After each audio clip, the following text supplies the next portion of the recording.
Hi there. Thank you for ordering this Galaxy Jars kit. I think we're gonna have a lot of fun. It's kind of 2 parts in one. So we're gonna start out first by making a lot of really awesome colors, and then we'll put those Galaxy Jars together. Here we go. When you get your kit, you're gonna have a lot of these items in there. Some of them we're gonna need to add from home. If you would like to join along and you don't have a kit, you could perhaps even do this on your own.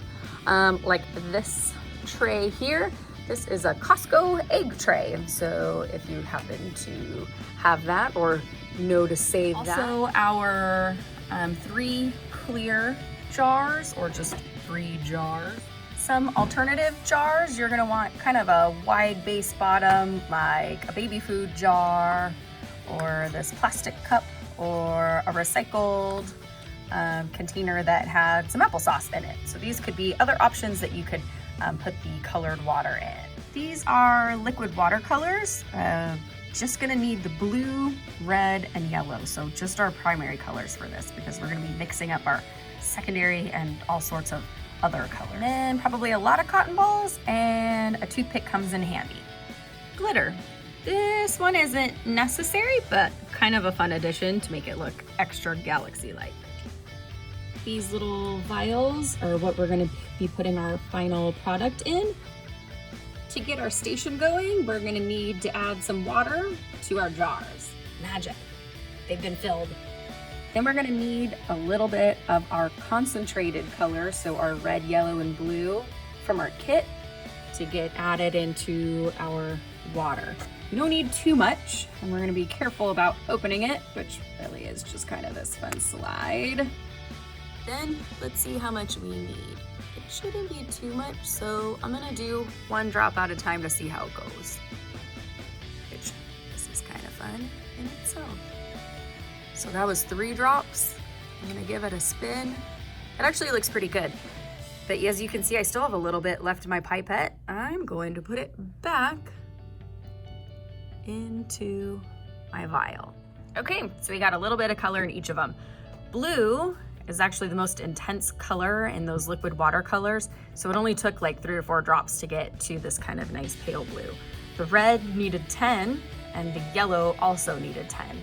Now I like to keep my colors on the pastel side, so not as much color in them, because I think it makes for fantastic colors in the tray. But you might want to make yours darker. Maybe you start out with these colors, and then when you mix your next batch, you go a little darker or a little lighter. You get to pick. You'll notice I have quite a bit of color left in the vials, which means I'll be able to do this over and over again. But because these lids are a little bit tricky, I'm gonna suggest that a grown-up does the color into the water portion. Okay, let's talk about this egg tray. You'll notice I have a white piece of paper underneath.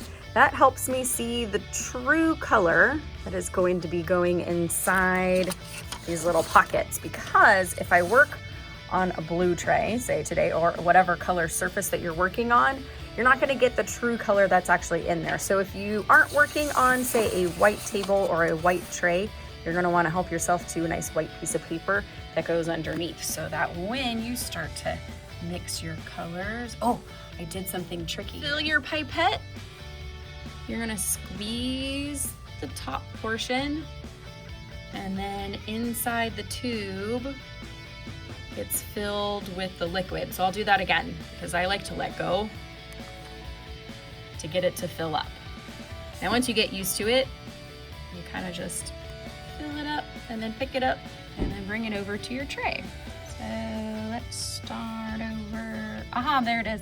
Here. So you can choose to put a little bit of the color in there or a lot, but I think it kind of helps to start slowly so you can watch the colors transform.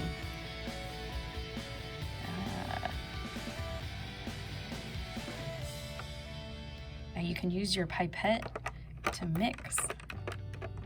I should have a pretty fantastic orange color there.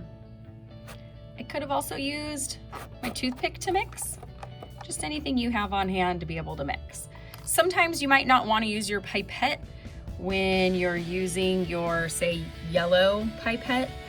because ideally we don't want to get any other colors mixing in our original primary jars. We want to keep those our primary colors. We'll keep our mixing to the tray. So I'm going to keep adding some more colors. Let's see what we get.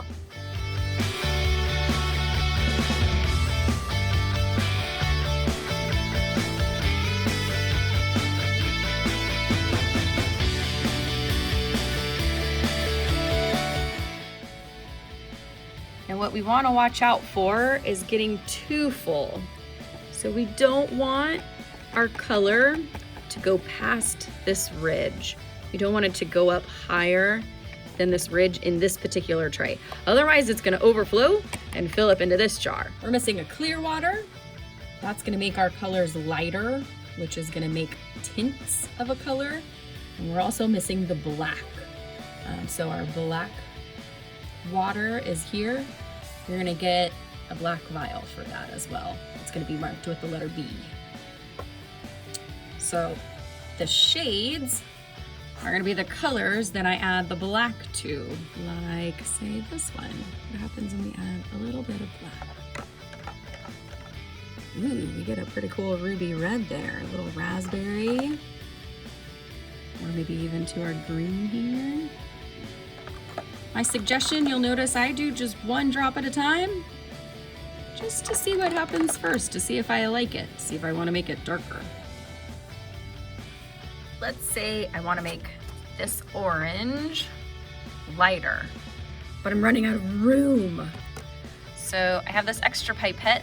I'm going to move some of this orange to a new location, because I don't want it to overflow into this zone or this zone or this zone. So I'm gonna help it move over to this zone. But since I want it to be lighter, I'm gonna add just a little bit, and then I'm gonna bring over that clear water so that I can create this lighter tint of orange. It's changing. So now, by using some of this orange in here with the clear water, I made a totally new tint, which seems like a whole new color. All right, I'm gonna keep going.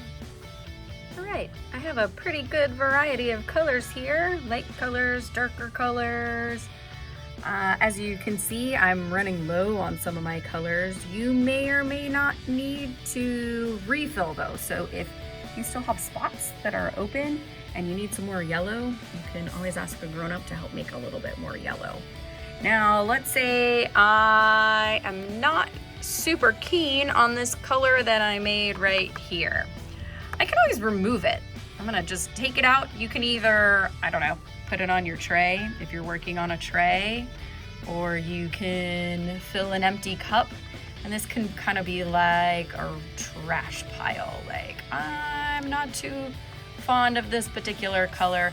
I'm just gonna move it over here so that I can fill it with something that I am interested in.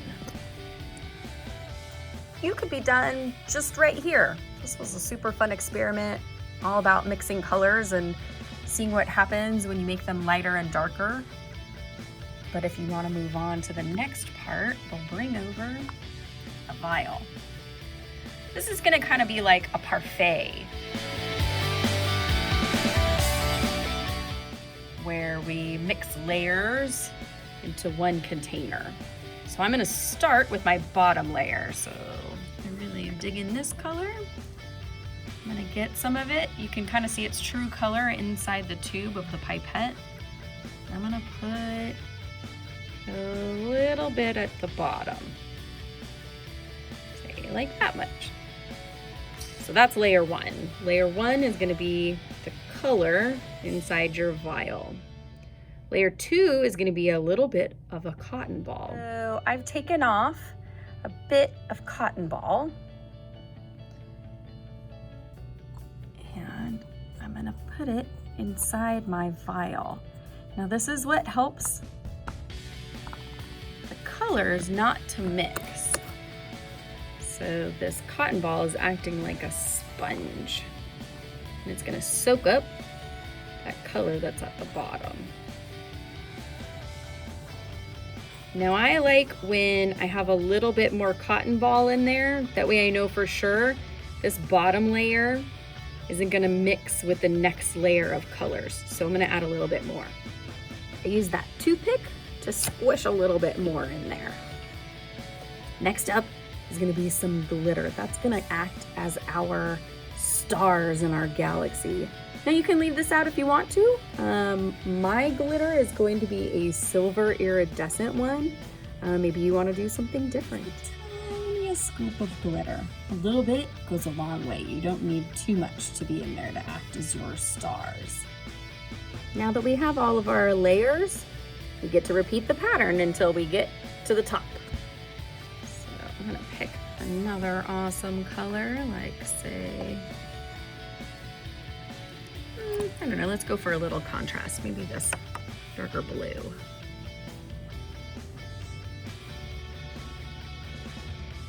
Again, you get to decide how high up you want it to be. I'm almost to the top. I think I have room for one more layer, so I'm gonna try.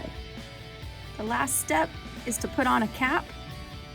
Usually I like to put a little bit of hot glue on the inside of the jar so that the cap doesn't come off. That's up to you. But you'll notice that I have a towel around because that last layer kind of likes to ooze out a little bit. So when you're putting the cap on, some of the liquid might spill out, so I like to be close to a towel for that. Let's talk about this cotton ball. For this particular vial, I used one whole cotton ball. Sometimes it might need more, just depends on how much you're squishing it down with that toothpick. All that's left to do is to make some more vials from your amazing colors. I might suggest you limit how many vials you fill from this particular color palette.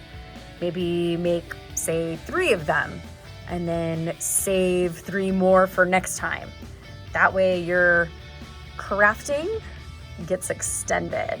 We get to craft some more, we get to make some more art. Hopefully you enjoyed. Let me know if you have any questions.